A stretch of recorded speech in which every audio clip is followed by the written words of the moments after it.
time to time is a normal part of life.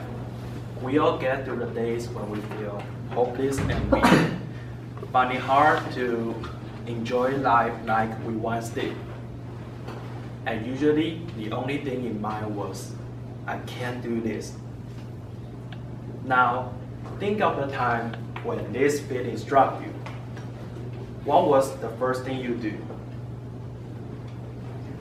Well, somebody may say, I cried and let it all out. Or maybe I listened to Ed Sheeran sing. Or maybe just talk to somebody about it. Whatever you do, we got tons of ways to make us feel better. And they all got one thing in common. Help yourself instead of entrapping that mind in the negativities.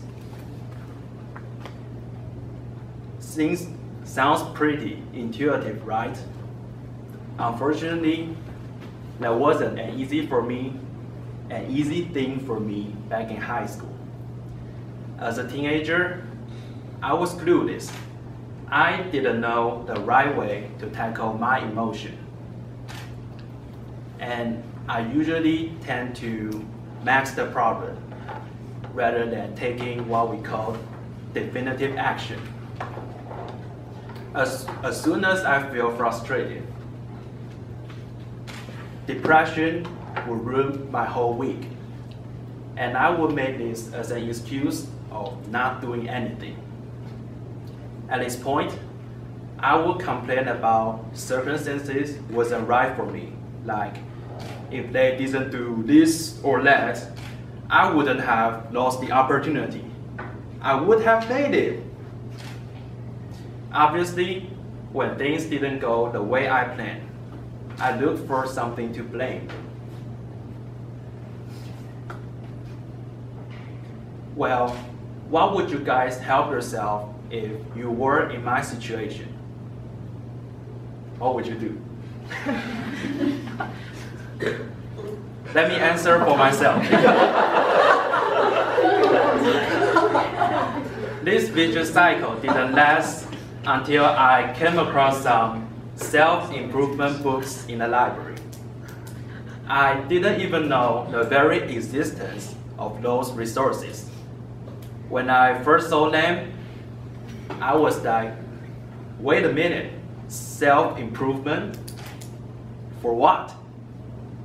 Mind can be strategically improved? What kind of technology was that? I just opened the book, read a few pages, and had myself thinking that, holy, this is it. I can't let my mind drag me down anymore. I got to do something about it ASAP. Yeah, ASAP. That was the turning point of me knowing how to help myself. As I finally had the courage to look myself in the mirror and tell me that yes, me, James, I am the problem. My mindset is the problem. I am the problem of everything. But on the other hand, I am the only solution to generate that energy to help myself.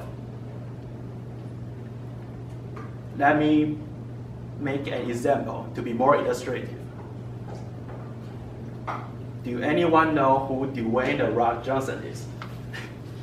I guess everybody should know because you definitely have saw him on many action movies these days.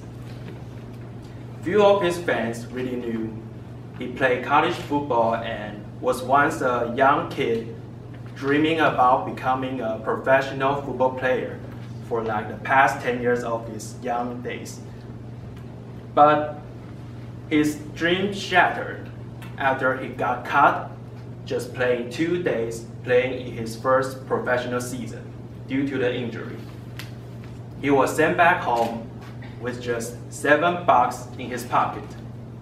And if I remember correctly, he was sent back to Florida, where he lived with his parents.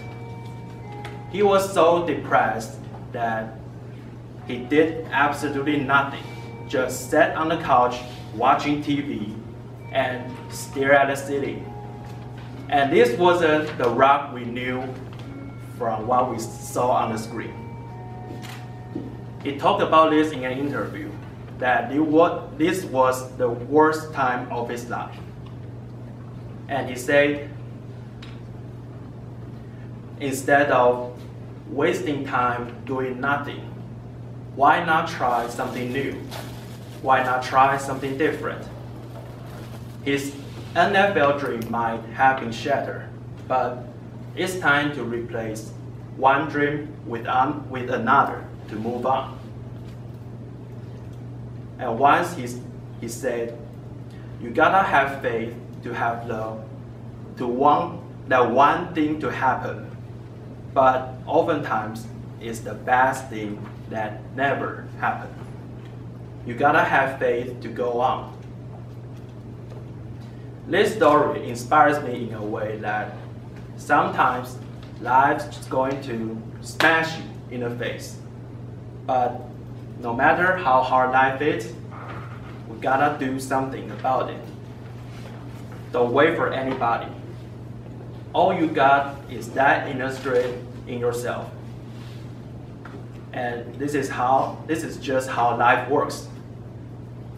We all get to the point of feeling down, but what we really need at that moment is to look for the inner strength you already had in yourself to generate that force to push yourself and move on.